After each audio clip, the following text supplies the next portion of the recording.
Looking to enhance the appeal and performance of your gym with state-of-the-art equipment? Look no further than the Gym Administrator. Founded by Sal Corrente, professional wrestling manager, promoter, and author of the great book Bruno Sammartino, the autobiography of wrestling's living legend, available on Amazon.com, the Gym Administrator will spot you on that final rep and assist you every step of the way from purchase through installation, whether it be strength training, cardiovascular training, or performance enhancement. The Gym Administrator works with a wide array of leading vendors and suppliers, carefully selected to meet the diverse needs of your clientele. Service the way you remember it.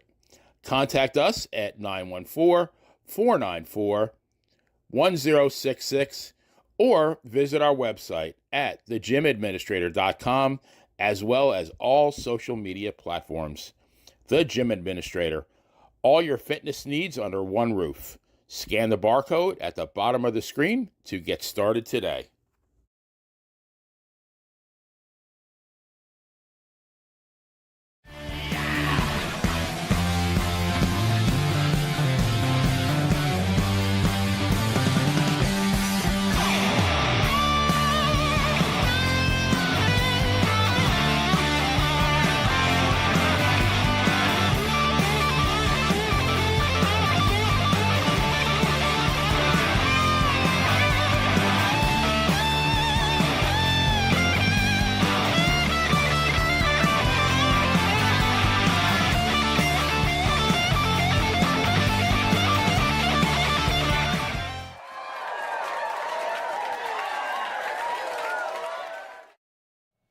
All right, welcome back to Long Island's number one pro wrestling broadcast. Monte The Pharaoh, only seen here out of Tin Mirror Studios, out of Kings Park, Long Island, and across the United States of America.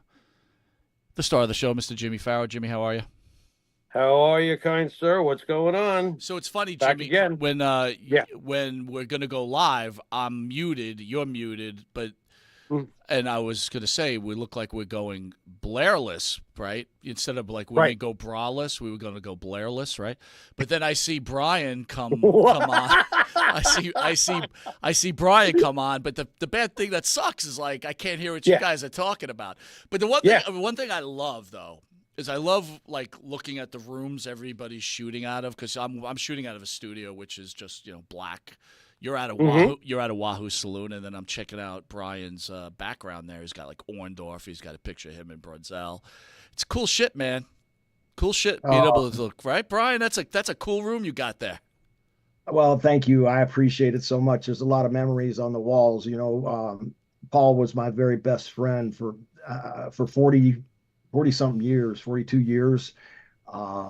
Amazing. And July 12th will be 3 years. And wow, 3 years ago, I had an unbelievably terrible July. My best friend, Paul Orndorff, on the 12th. My golden retriever of 12 years on the 14th. My son on the 16th, my oldest son. Got osteomyelitis in my spine and had to learn to walk again. And, people that think that they have problems, man, don't ever give up. You have no problems, my friends. Thank God for every single day. That's, I'm not going to preach to you. I just want to say that. God bless. It's your show. That's a word of the, God bless, and, Christ is great. Question, now you're saying that, right? So I'm not going to say you recently found Christ, but you've become more involved in Christ within the last, I'd say, 10 years, right? Is that fair to say? No, sir. How long have you been a follower of such devotion? Man, if you want to hear this story, when I was 12 years old, I went to Big People's Church in Gary, Indiana for the first time. And I'd never heard a pastor preach. It was a Lutheran church. And I'm sitting there, I'm used to, looking at pictures and coloring and talking about Jesus and the coloring the disciples. Well, anyway, this pastor goes, the power of prayer. He preached on the power of prayer, and I'm glued to him, and he's saying, If you pray righteously and earnestly and you're a good person, God is going to answer your prayer. It might not be tomorrow. It might not be today. It might not be for a year from now, but you keep praying, you keep knocking, and that prayer will be answered. Wow. 12 years old. Can you imagine that? I mean, wow. I went home and I said, wow, do I want to have a Corvette? Maybe a blue Corvette before I prayed. I was going to pray. Maybe I could be have $1 million. And I said, no, they'd take the $1 million away. And then I said, well, I know I want to be Superman. I could save the world. And I prayed that prayer, guys, for almost a year till Billy Kempinski. We were walking down Arizona Street. The ground was in Gary, Indiana. The ground was frozen in the middle of winter. He had the little portable jukebox and Green Tambourine was playing. And I didn't really want to share this prayer, but Billy was my close friend. And I said, Billy, I said, I've been praying this prayer. You know, I'm going to be Superman. Believe me, I'm going to be Superman. And he laughed at me and he said, oh, man, you'll never be Superman. He's a fictitious character. He leaps tall buildings with a single bound. He runs the ropes like a speeding locomotive and all this kind of stuff. He wears a costume. And man, he laughed at me then, but be careful what you pray for because it just might happen. You know, I got to wear that costume. I got to hit the ropes like a speeding bullet. I got to leapfrog a man with a single bound, and I had a 300-pound man jump on my chest, and I tell you that story right now. But no, Doris Atkinson really strengthened my belief in Christ. I lived with David for over a year, and she got me really strong in the Lord. And I have, you know, it just keeps my heart warm. I feel the Holy Spirit. I truly do. I'll testify on your show. You believe what you believe. I'm going to believe what I truly believe. And that's my testimony in a nutshell right there. And we love it. But a tough question for you then. Let's put Orndorff on the shelf a little bit, all right? Lay it on. Orndorff lived a blessed life, good man, lived to an older age, but unfortunately you lost your son at a young age, and then clearly losing your retriever. It's not funny that you bring it up, but it's weird. We were just speaking a couple of shows ago. I just had to put down my father's dog, and we were discussing every time we put down animals, you look in their eyes and you're like, this isn't worth it. It's like, you know, you love I have a dog right now. When he goes, I don't even know what I'm going to do with myself. But my point to you, you strengthen God and you go through all these problems and then your health problems with your back.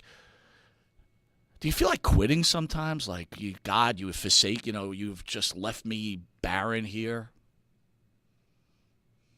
When I gave my son's eulogy inside of the church that my wife and I were baptized in 1996, I said, I had no idea I had osteomyelitis. I had so much pain that I was holding the tears back from pain.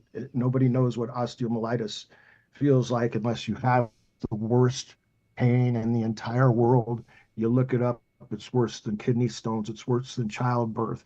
It's your bones are being eaten. My spine was literally being eaten. I lost 4 pounds of bone all the way across my spine and my hips. But anyway, one of the things that I said is I do not blame God. It's not God's fault. My son is with you, Lord. My son is with God right now. I will never blame God. It's not for me to understand. I'm blessed to have this day. I'm blessed to be able to talk to Monte the Pharaoh. I'm just blessed in so many ways. And so, as down as you can be, as out as you can get, if you keep that faith and hope alive, it's amazing what can happen. Jimmy, Brian, can I ask you? Go ahead, I want to ask Brian on this because this to me is a very fascinating subject. When my mom always used to, I was raised in I'm adopted, but I was raised in a Jewish household, and my mom was very much a realist. Mm-hmm. And she used to tell me, well, bad things happen to good people. It's just the way it is sometimes. When I found Christ, I was in my early 30s, and I eventually became a church elder, but I remember my priest at the time, the pastor of the church, always saying to me, when bad things happen to good people, it's God's will. So I want to ask you, because I can tell that this is very, very pure with you, that this is the truth for you, and I can see it coming off of you. So I ask you, what is God's will? Well, I'm not God to answer that. God has to create what we see, feel, and do. And I can't imagine what God imagines. And to put it kind of, I often pray, guys, uh, for wisdom, knowledge, and understanding, just like Solomon did. And you can't have understanding until you go through trials and tribulations. There's no way that you can have understanding, because wisdom, knowledge, and understanding are three succinct and different, totally different things wrapped up in one. You have to have knowledge. You get knowledge from books. You get understanding from events primarily. And you get wisdom from the culmination of how you take those events and you put them into action, into your life, into the knowledge of understanding that we're all human and created equal. And you've got to love each other and care for each other. And if we all did that, man, this would be a great place. I'm not going to rob somebody. Hey, I found a $10 bill here, sir. I think you dropped this. Because, um, I've done some, I'm not free of sin, brothers. Nobody is. We're all sinners. And by the way, my mother's Jewish. My my mom's last name is Roth. Wow. But anyway, this deep subject, guys. Never did this before on a podcast. And yeah, this isn't the usual show, bro. Say that I did it on Monte the Pharaoh. Yeah. You know, Brian, I don't know if you remember, but when you were in our old studio, you were in with Brunzell, and if anyone remembers, the Killer Bees yes, I do. At the big event. Thank you. And COVID was just something people. I remember the show, and I watch it, and we were laughing, right? If you remember, we were like, "Oh, you got COVID? Oh, you just got a hand sanitizer." That ended up being a little bit of a mess for everybody, right? After all said and done. Before we get going here, I want to go over a news item. But before we even start, I think it's important for me and Jimmy to say,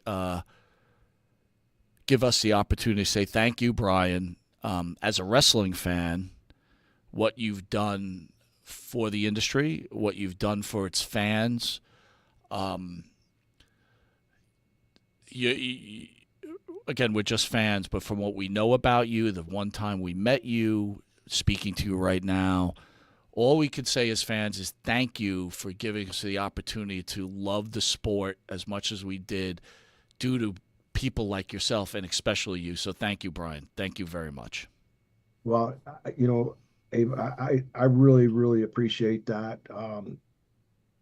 Jimmy, I appreciate being on your show, but I can't thank guys like you that give us the opportunity to tell our stories.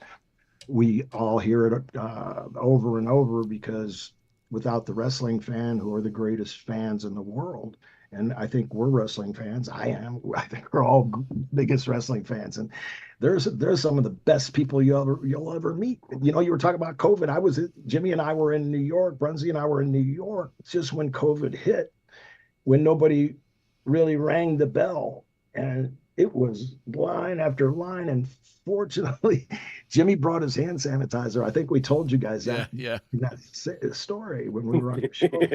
Hand sanitizer on the first show. And I think that saved us. But yeah, I did get COVID when I was in the hospital with the osteomyelitis, but it was, what do you call that when you... asymptomatic. Asymptomatic. Thank you very much. You got it. Anyway, it's a gratitude all the way around, and I humbly appreciate your thank you. And we love the fact that you're preaching the word of God. I think. Well, Mike, I wanted to interject quickly. It's not just talking the talk; it's walking the walk. And Brian, I just want to say thank you for the stuff that you've done behind the scenes. That the internet has one bad headline, one sleazy headline after another. Yet I know for a fact that you've helped a lot of people with the CAC. So thank you for doing that. I appreciate it, Jimmy. You know, I do this because, you know, they're all my colleagues, and like we're all connected.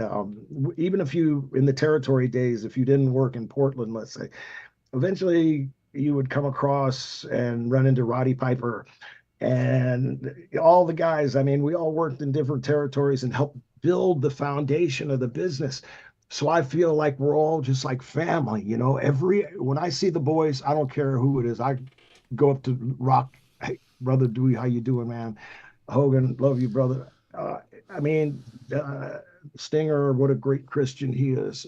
Really, I mean, oh, but you know, these are people that, you know, they're friends, and but I love everybody. You know, I'm happy sitting here with you guys. You know, it's wonderful to do that. And you know, the Right. more people you get to meet and to talk to, I mean, you get a little more of that wisdom, knowledge, and understanding, guys.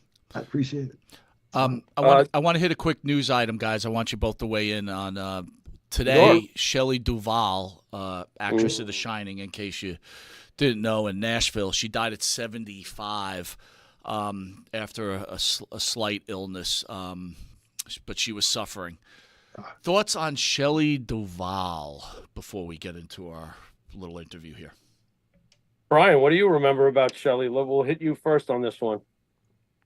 Well, to be honest with you guys, I know, you know, Shelley touched a lot of hearts.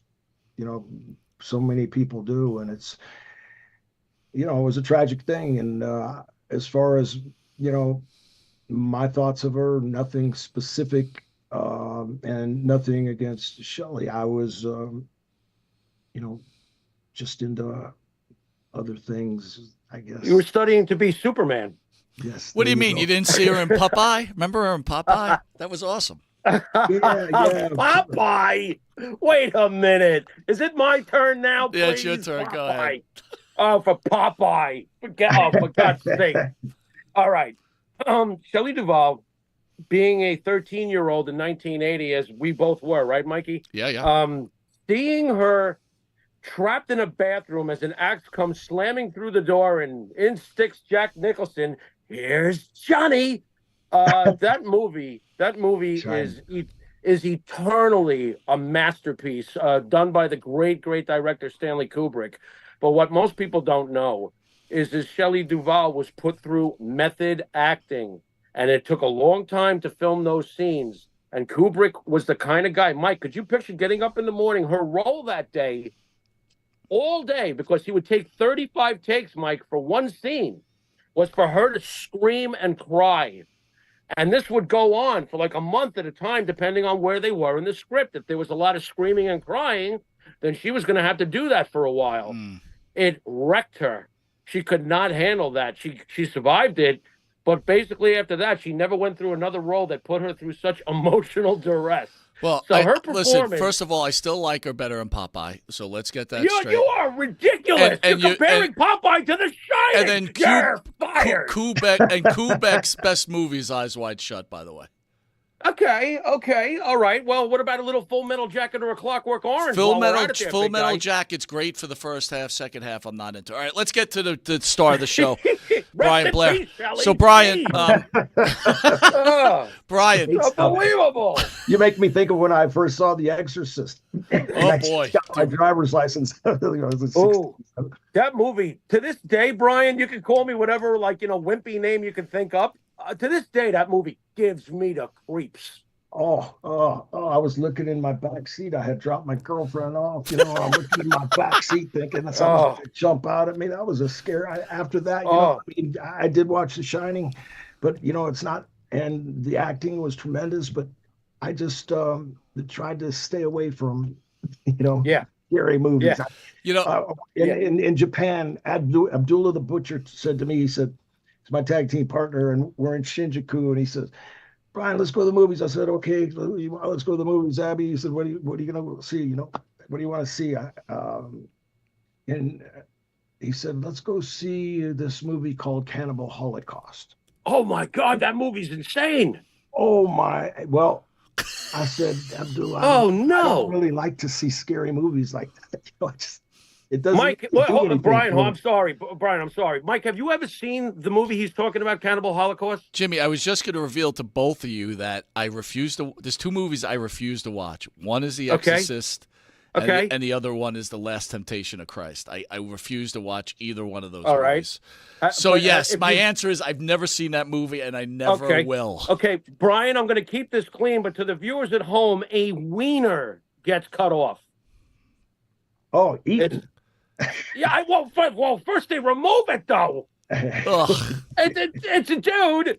Anyway, listen, we're going to keep this as clean as possible. This movie is really, really bad. Oh my God. But the story is that Abdullah talked me into going and calling me a sissy, and da da da. Oh no. He wound up after like I don't know, halfway through the movie, not even halfway through the movie. It was soon. He all of a sudden he hurled when he started seeing that stuff. He just hurled. He was sick. He said, "Oh, it was. I think it was the popcorn." I think he got so scared. I could see him shaking. He was. He just hurled it all over the. Oh God, it was horrible. Anyway, Abdullah the Upchucker. Abdullah the Upchucker. Very good. Abdullah the Upchucker. Oh my God. Brian, news has come out that Kevin Sullivan's not doing great at this point. We're praying for him. Can you talk to us a little about Kevin the person, your relationship with him, and thoughts on Kevin Sullivan? Well, first and foremost, I pray that he gets well. He's in a very tough situation right now, guys, and he does need everybody's prayers. I've known Kevin, well, I started in Florida. Kevin was here. He's been my booker in places. He's got a tremendous mind. I've been with him all over the place, and I love Kevin. He's a wonderful guy, always funny. Comes to all the Cauliflower Alley Club events, and he's always he's a good guy. And then he's a brilliant psychologist in the ring. Kevin's highly intelligent. Being around J.J. Dillon and Eddie Graham and these masterminds for so long, Kevin just sucked it up because he was a short guy that was stout, as you guys know, very stout, and that Boston brawler type, Kevin Sullivan. And, he got over with that. I mean, people didn't look at his stature, they at his size. They looked at whatever character Kevin Sullivan wanted to be. He was a master at our craft. And, I see it every day in the CAC. It's one of the most difficult things that I deal with day in and day out, from all different guys on my wall, House Brown, Kamala. I mean, I think of all the guys, that and the girls,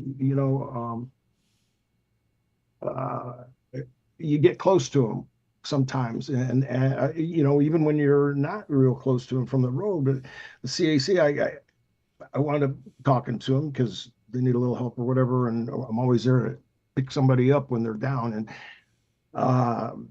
it's sad. And then you bring it right here to Kevin Sullivan. It just keeps going and going. I just pray that Kevin kicks out, and he needs your prayers. He's a wonderful, wonderful human being. Brian, do you think that Kevin should have gotten even more of a run as a booker? I know for a fact my partner thinks very, very highly of Kevin Sullivan, the booker. Do you feel that he almost was he denied more of a chance to be a booker in the big programs, with WCW? Like, should he have had more of a career as a booker? I think probably only Kevin could tell you that from my angle. Fair enough. Looking at it. Yeah. Kevin certainly had he had everything it takes to be a good booker, but it's good to have a couple people to bounce ideas off. And Kevin's, it's like when you run anything, there can only be one chief in any successful business, in any podcast. There can only be one chief that calls the final shot. I mean, you talk about everything, you talk about it. I had Gold's Gyms. I had over 100 employees for 10 years. you go through that, and thank God that everything worked out great. But Kevin's the kind of guy that could reason with people, and I think he would have been a great booker. I think he, whether, he may have enjoyed doing what he was doing, because it wasn't like he had to ask anybody, for a job. You were quite the football player. How upset were you when, I believe, if I have this wrong, correct me, but I believe the University of Tampa was your first choice and they closed their program. What was your feelings when that happened? Well, I was heartbroken. I mean, I watched number 44, Paul Orndorff, and my good friend right up here, Freddie Solomon, from the University of Wow. Tampa. I was selling sodas. Sure. The only person that has beat Freddie Solomon's receiving records for the 49ers is Jerry Rice. Right. That's Yeah. what an athlete that Freddie Solomon was. Unbelievable. Oh, yeah. And to watch him Yes. in college football, when you had John Matuzak, one time Leon McQuay, and Freddie Solomon, but Freddie was right under Leon's. He was like Leon McQuay was unbelievable at the University of Tampa. They were number one in the nation. I think that was 1970. I was just a baby. So anyway, I started selling sodas in the stadium later on, and when I was 13 years old, and I'd watch. I'd set my sodas down to watch the offense. And sometimes the defense, because Matuzak was a menace. It was a dynasty at the University of Tampa. They folded football. I wound up going to St. Leo College because everybody gave away their scholarships. Vince Gibson said, go to St. Leo College. Tilrow Morrison's there. God bless Tilrow. What a wonderful man. Coached at Alabama under Bear Bryant. And played club football there. And finally got a scholarship to Louisville, and wound up, leaving because I was getting $15 every 2 weeks for laundry money. And when that ran out, we'd hustle a little pool. This a guy on another guard on our team, Jerry Knoll from Tennessee. He was a great pool player. So I'd pool my little $15. My mom would send me $10 a week. It was White Castle money, whatever. We pulled that together to get through. But then my first paycheck, I accidentally, when I was getting stretched with Matsuda and all that third summer, there's an opening, and Eddie Graham asked me if I want to referee a match, and I said sure. And after that, he said, somebody got hurt. Would you like to start now? And they hadn't even smartened me up yet. I hadn't hit. I mean, I'm still getting stretched. Yeah. So, well, you're eating. I know wait a wrestling minute. You're getting stretched because you're eating White Castle. I can't get over the fact that you were eating White Castle. What's going on here? This was after. I hope so. Yeah. No, that's a good way to get stretched. You eat too much White Castle. Oh boy, you ain't kidding. Oh man, you mentioned Matsuda. Got to ask you, are the stories accurate about Matsuda and Matsuda and how rough he was and stuff? But I really want to get to the story about Hogan. Okay, now you can correct me if you are walking into "We Love Hulk Hogan" territory when you come on this show. All right, so that's my disclaimer. But it irritates me that those who hate Hogan, the internet warriors that hate the Hulk Hogan type, the E in entertainment, oh, he's not a wrestler. Did he or did he not pay his dues just like everybody else did back in the day? Is the Matsuda story true that he busted Hogan's leg? And did Hogan come up, and at least somewhat pay his dues compared to the way the internet haters make him out to be? Your thoughts on all of that, if you can. I'm sorry.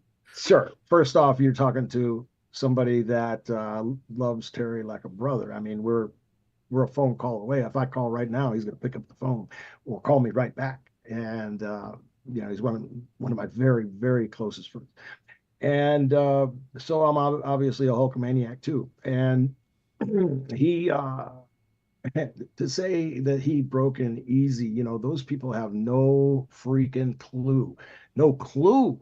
Not even a inch of a clue. I mean, he went through the whole that summer before I went to college. No, actually, he went through the whole summer, right before I went to Bill Watts's territory, and he had something special about him. I used to sneak into the band when at Ruckus at the other place, this bar in Tampa, and watch him play. He had his mama's earrings on and high heels, and I mean, he was a freak. It looked fantastic.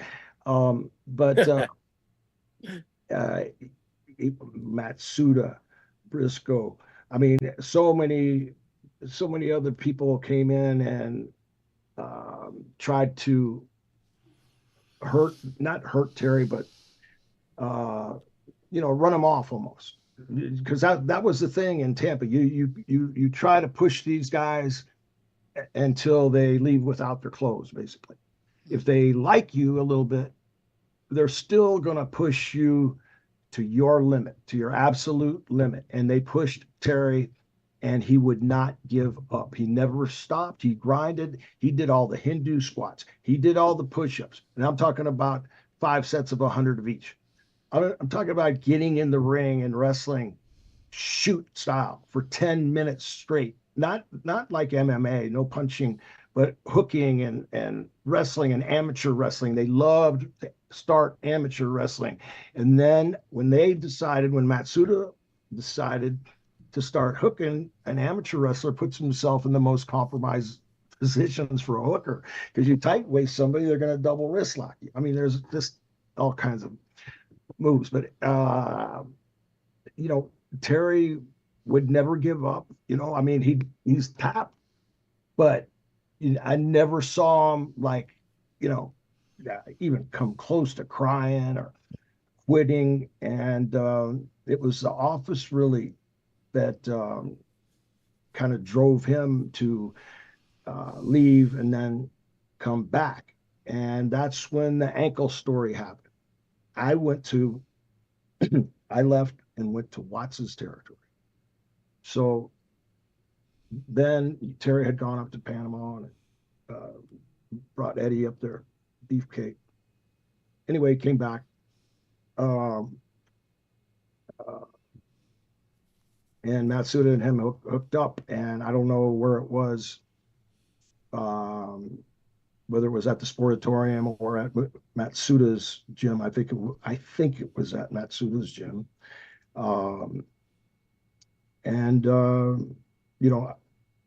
I guess Matsuda hurt his leg, but I've never seen Terry give up to them, and he went through hell.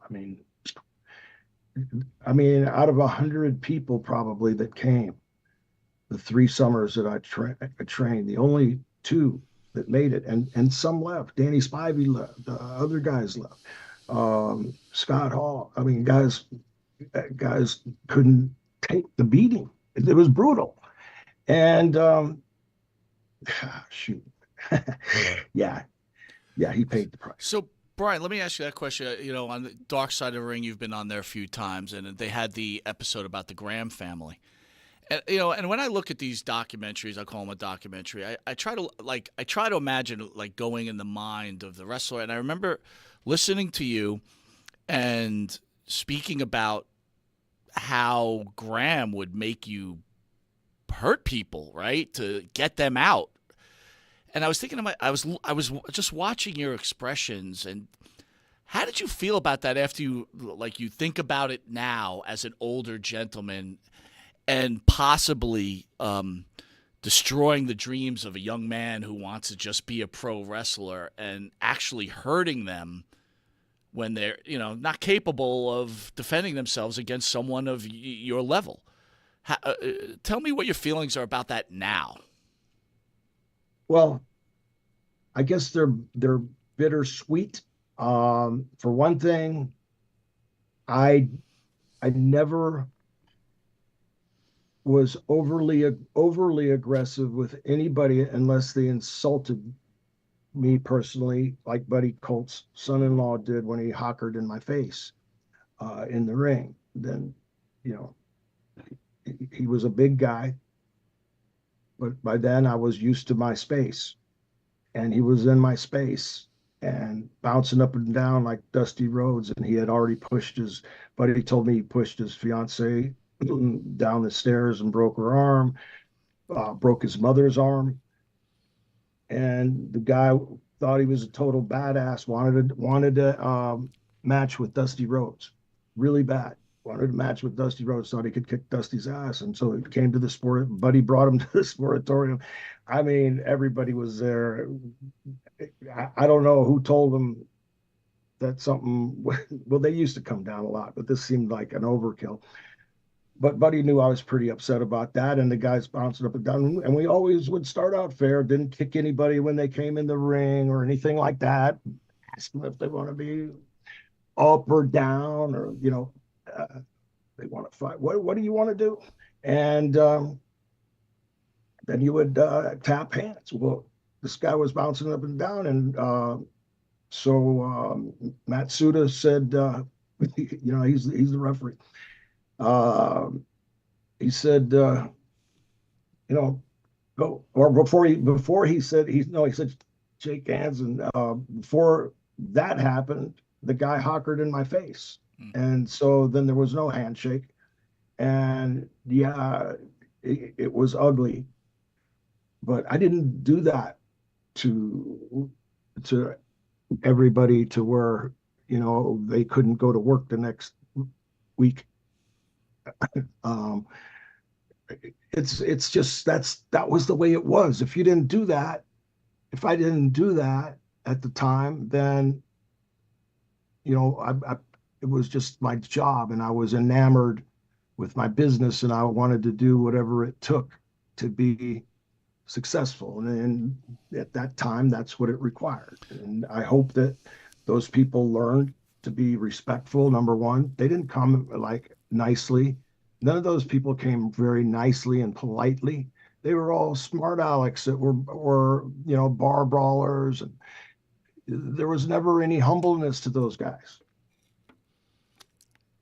Great answer, man. And I get it. I think so. I totally get it. You also became close with the great Mike Graham, who eventually took his own life. How did that affect you when that happened? Wow. I'll never forget it. It was very tragic. And I was close to Mike at the time. Steve Kern was his best friend. And I was probably I was his business. We just started a business together. And he had caught his girlfriend cheating on him. I'm not going to mention his name or anything, but that had really, really, really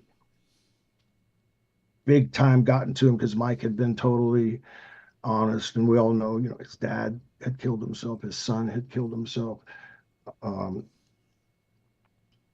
Eddie's dad killed himself. It was a long history of suicide in the family, and it's a tragic thing. And, I speak with his daughter, Nicole, not often enough, but every once in a while, every few months or so. And she's a wonderful, wonderful person, just a supreme. It's what any dad would be proud to have a daughter like Nicole. So if Mike's upstairs, I'm sure he's smiling right now, along with Steve and Eddie and the rest of the gang. But it was a difficult day. It was in up by Daytona Beach, and she had left this was the story, that she had left, gone to get something to drink. Door opens, boom. Here's a boom. Mike's in his son's cowboy boots, and it was a terrible, terrible day. Were you angry with him, Brian? I thought it was selfish. But you never judge a man until you walk 3 moons in his moccasins, as the old Indian proverb goes. So I don't know what demons he was fighting. I don't know what demons were in Mike's head. And, the mind is a powerful, powerful thing. You can either use it for good or evil. It's your choice. And, something bad got into Mike. I don't know what he was thinking. Uh, it's just a horrible thing, and I went through litigation with this. I can't get into it on air. Anyway, it was, uh, understanding. You could just get understanding. Jay Will's asking you out there, did Dick Slater beat up John Matuzak?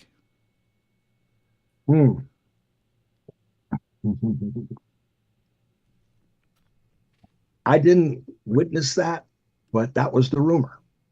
I had heard that. Who can answer that 100% is Steve Kern, who is one of my best friends in the world too. And I don't know why. I guess that's so far back that we're more into current events, or we talk about that. But anyway, that's a great it I can't swear to it, so I didn't see it. And Brian, why does it feel very believable to me? On the surface, it feels very believable to me that Dick Slater could do that to Matuzak. What's wrong with me? Absolutely. No, you're right, Jimmy. Hey, brother, you're the Pharaoh's crack. You're right, brother. Wow, Jimmy, he is putting you over, boy. I gotta tell you. I appreciate that. It's better to be put over than to be put under. That's for sure. Oh my God, that's always Brian. I'm sorry to stay on the subject, but unfortunately, the Von Erichs the Von Erich family. Sadly enough, has parallels to the Graham family.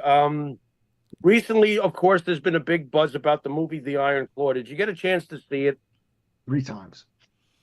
3 times. What's your take at the end of the day on the movie? I thought they were too hard on Fritz. Okay. And why too hard on Fritz? They left Mike out of the story. That's a ridiculous thing. I agree with that. But why so hard on Fritz? Was Fritz not like that? I'm gonna tell you something. He was disciplined, but he was never abusive. I mean, I've seen him, almost all the time. He had a scotch or whatever, but he was the hottest I've ever seen him is when he found the marijuana field that David and I had grown. That's great. Oh, you guys are like Cheech and Chong, huh? Not good. Not good. Go to your room. Go to your room, Brian. Jimmy, we actually didn't smoke it. It just Al Madrill told us if we grew it at the time, you could sell it. You could sell it. I'm not saying we didn't do that. Al Madrill from Olympic Auditorium. Al Madrill. I got to tell you the story. I've never. Too good. This is too good. Al said that he's got this guy that can get rid of, but right. Brian, I don't even know how the subject. I don't know how the subject. I don't know how we got here, but at least you followed rule number 1. Never get high on your own supply. Hey, there you go. Unbelievable. Well, you saw the movie 3 times. Wait a minute, Did Jimmy, hold on. You're letting them off too fast. So Al tells you to sell it, right?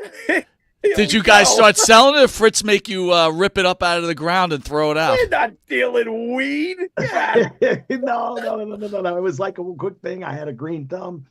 And you asked, Brian Adias. Yes, we've had Brian on the show. Great guy. Yeah, great guy. Ask Brian. He will testify right now. Kevin, this web's getting bigger. They were like trees, brother. Like trees. I had never grown that before. And Kevin left. Oh my God. Carrie's left a bright yellow water hose from Carrie's house. Kevin, who's in Texas. Mike, he's my hero. I love Kevin. I got to ask this before you go on, Jimmy. The one question is, at some point, did Doris finally blame Fritz for all that went on with the family? Did she blame him like the movie kind of portrays at the end? Yes. I mean, I wasn't there, but I could tell, that she was very upset. Fritz, Jack. But Doris was a wonderful lady, guys. I mean, the salt of the earth, the salt of the earth. Not only, I mean, every night she would have dinner prepared when we'd come home. It was on the stove in the house, just perfect. She would talk so eloquently about just such a wide variety of subjects. She was so knowledgeable. She was such a lady. It was like an amazing, amazing woman. She has to be, to raise these children, to go through the suffering that she's already gone through. Her first son, Jackie, got electrocuted in the pool, before Kevin. So she's been around the block. And I mean, her way of raising children was obviously different than Jack's way. Kids don't come with instructions. They don't. It's one of the most difficult things to do. Think about all us guys, what we did and snuck and did, and oh my gosh, our poor parents worried their butts off. Or if we were fortunate enough to have parents, and I don't mean to insult anybody that doesn't have them, because I know there's people out there. My parents were divorced when I was 13, and now I got them both here at my house. Love it, love it. It's amazing, and not together, obviously, but anyway. Yeah, well, Doris was great. So, Brian, coming from, growing up on the East Coast, we didn't always have television access. As cable grew over the years, yes, we would get Georgia, we'd get Florida, and eventually we got Texas. And there was always a splash of California wrestling on the Spanish UHF channels. If I'm not dating myself at this point, I don't know when that will happen. But David, growing up as an East Coast guy, I lived vicariously through the magazines, and I loved David. David was my favorite Von Erich. His passing, obviously tragic. Over the years, we've as fans, we've always heard he was going to be the guy, and I felt that he was going to be the guy, that he was world championship material, and was on a trajectory that didn't suggest anything less. Do you agree with that? Was David heading to the top of the mountain before, he was taken? 100%. You're 100% correct, Jimmy. He was penciled in. I mean, he was supposed to be at the stadium show where Kerry wrestled. Blair. So the belt was intended to go to David if David had lived. I believe that it would have. Of course, I wouldn't know. The only people that would know 100% would be Fritz, and at that time would be Sam Muchnick, I guess.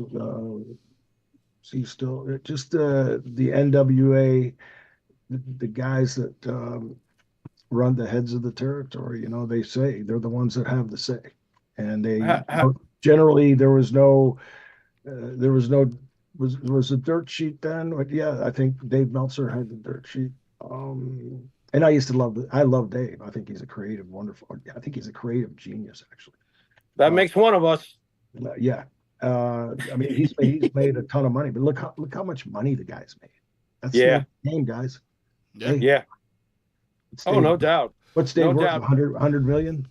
God only knows. Brian, did it bother you the way they glossed over the title change in the movie? Because to me, isn't that the pinnacle of the family?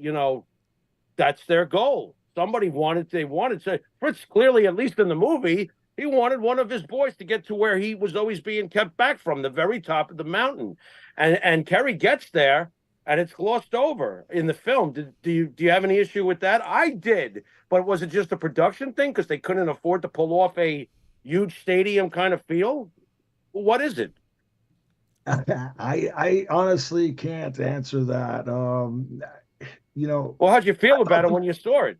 I was so engrossed by the whole thing, honestly, Jimmy. I was, trying to pick up, every piece of my mind was just going back to so many memories. Sure. And each time I watched it, it would make me think of something else, when we're on the horses.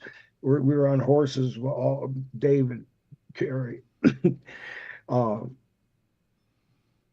Oh gosh darn, man. Does the film get better for you each time you see it? Uh, um, yeah, I mean, well, I saw it. I went to the movies first time and saw it. Then I saw it on two plane rides, Mm. and I enjoyed all three times. I mean, when you know somebody, family, the entire family, like I was Mm. fortunate enough to get to know them over, such a long period of time, well, almost a year and a half. You really get to be like family, and you understand the inner workings. They're all Fritz. Fritz would always leave $100 bill in every vehicle in the glove box. He gave me $100 bill in every one of my checks every single week. Wow. He gave me an extra $100 bill. Mm. How many people he did that to, I don't know, but he did it to me every single week, and payoffs were fair, and I wasn't. They wouldn't take a dime rent. David wouldn't take a nickel rent. They treated me like a brother, and I'll be forever grateful for that. I had my Great Dane there. That's great. At David's Mm. house, Bo, for the whole time. It's fantastic. Right. Let me ask you this: we've had plethora of guys from WCCW. In the Von Erichs, I'm a huge fan. When I saw the movie in the theater, I wasn't very happy with it. I thought it was too much wrestling. But now that it's on Max, like you. I watch it over and over again, trying to get new stuff. But I'm going to ask you, and I'm not that you know, or maybe you do. Did David really pass away from an abrasion, or was it a drug overdose? I honestly couldn't tell you, because I know that he had medication in him, but he also had a bleeding, an infection. I I I know that David would not intentionally kill himself. He had way too much going for him. He was a happy guy. He was a fun guy. I don't care. He learned to be such a good heel, guys. Oh, I only wish that the match that I had with him in Robards Arena in Sarasota was on tape. And whoever has the Florida collection, it could be. I've just never seen it, but it was one of my. I just enjoyed that match unbelievably. I mean, it stands out in my mind as one of the best matches that I've ever had. Mm. That's. I mean, I've had some tremendous And matches. you've had Jimmy some. Garvin, and oh God, just so many people. The guy, such an underrated talent, ravishing Rick Rude. I mean, main eventing places just packed, and just enjoying it, having the people just eat out of your hands. But David could make him. He was a great heel, man. We're getting tight on time, Brian, and I got to tell you, thanks again for being on the show. We're gonna make a hard question again. We all know about Vince McMahon and Janelle Grant, the issues going on there. What is Brian Blair's opinion about that situation? Oh, well, I mean, I don't have a favorable opinion, obviously, of it. Who knows? Everybody's entitled to their day in court. There's a judge, and you're judged by your peers, and we'll see. We'll see. I mean, it doesn't sound nice. That's for sure. Well done. Another hard question. Missy Beefcake, the wife of Brutus Beefcake, she has done a program on our show a few times. We all know about you also on the Dark Side of the Ring Brutus Beefcake episode, where Brutus actually has his face shattered from that accident. Can you tell me about that day? Because one of the stories that was told to me, and again, we're just being told stories, and I'm going to ask you, is that they were done for the day, but I guess you had come with a woman, a girlfriend or something, or I don't know who, and you're like, hey, let's go back out, and that's how that accident happened, because they had to go back out in the water. Is that accurate? 100% false. Okay. 100% false. My friend Ed Barbara was with his girlfriend there at Mike Hannis's house. Everybody was parasailing all day, and everybody got up. Brutus was the one that was out in the water. There was no stopping. I mean, it just kept on, and she was just the last one in line. And normally, you're supposed to turn a certain way, like to the left of the rope once he says go, and you kind of hold the line and then turn this just in case the person that's on the shore that's running with the parachute behind him, while two people are holding it. I just happen to be one holding it, one end. And sometimes you don't get loft right away, but people were getting loft all day. And for some reason, Eddie let his guard down, turned right in. To her, she was trying to lift her legs up, and I saw her knees go bam right into Eddie's face, and he dropped like a potato. I mean, just dropped, disappeared. I ran in the water as fast as I could run and get to him, because he was in almost chest high water here, and he was like under. I grabbed him. He never says thank you. Never. I mean, it's okay. It's okay. They can say whatever they want. This is my version of the truth, and it's the truth. So help me. No. And when he came, we got it. The little red-haired guy from the hardware store, I can't think of his name right this second, and I will in a minute. But when I got him about maybe 6-7 feet, where we were standing up, like the other guy came, and we sat him on the shore, and I started patting the back of his head, and I said, "Beefer, beefer, beefer." Try to put my finger in his mouth to get seaweed out, because there's a lot of seaweed right there in the lake. And I said, "Open your mouth, open your mouth." And he said, just like this, "Yeah, yeah, yeah." And I said, "What? Are you okay?" And I'm hitting his back, thinking, is there any water? And I look, I said, "Open your mouth, open your mouth." I look, and his top teeth are sitting on top of his bottom teeth. I've never seen anything like that. His entire skull was fractured up here, and it was went and called 911. The redheaded kid, hardware store. Sorry. Oh golly, it's got a popular name too. That's why I can't think of it right. Paul Harvey. Whoa. Anyway, that's his name. But he said hobby is a funny name. Oh, he did he? Yeah, there you go. That's it. Yep. Brian, want to thank you for joining us. You're quite the gentleman. Again, thank you for what you've done for everybody, and God bless you for all you've done. I want to hit you with something called the Pharaoh's final question. I have no idea what he's going to ask you. So, Jimmy, this is an important time, because Yep. Brian means a lot. So let's go.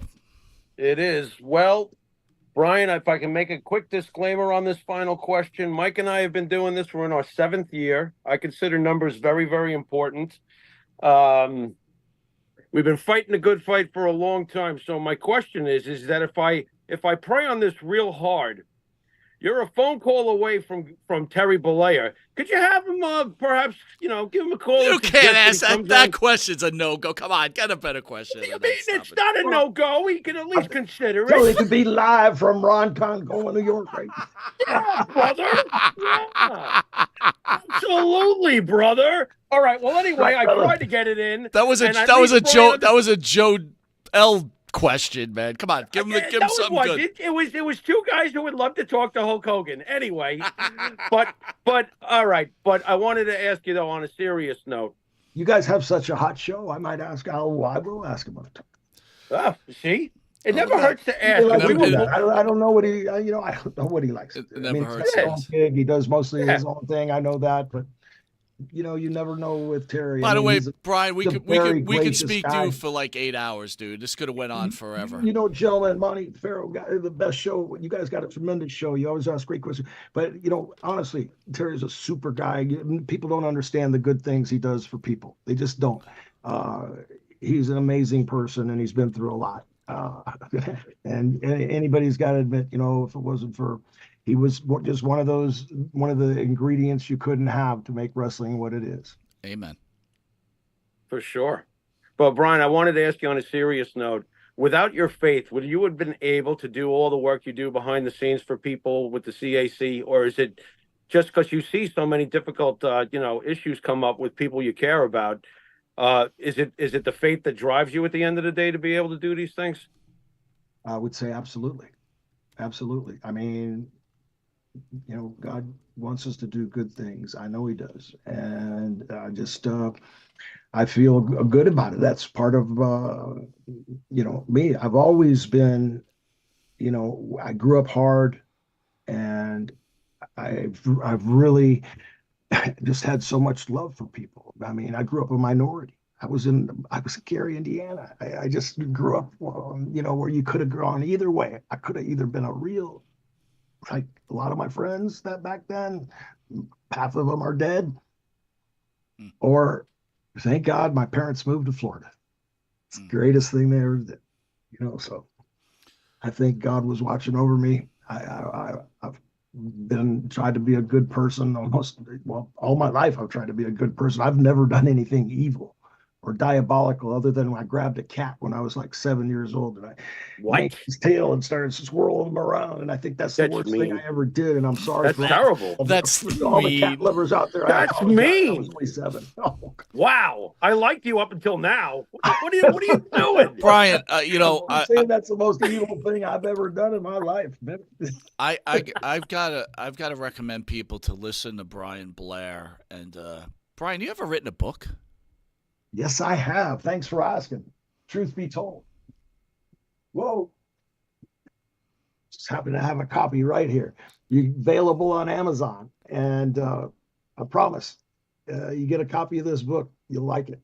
It's got 5 stars. I'll be ordering that tomorrow, reading it on, well, it's raining here in New York over the weekend, but the next sunny time, to the beach. Brian Blair, not only were you an all-time great professional wrestling, successful in your career, you are a successful human being, one of our favorite human beings, and I can't say it enough. It's an honor that you even give us the time to grace us, and thank you again, Mr. Blair. Thank you guys so much. It's my pleasure to be on your show, Monte the Pharaoh. My hat's off to you. Sometime I would love to make my case why the Killer Bees should be in the WWE Hall of Fame. But until then, I love you guys. God bless you. Thank you so very much. Jimmy, send us out, brother. You've been watching Monte and the Pharaoh with B. Brian Blair. And yep, they should be in the Hall of Fame. Until next time, later.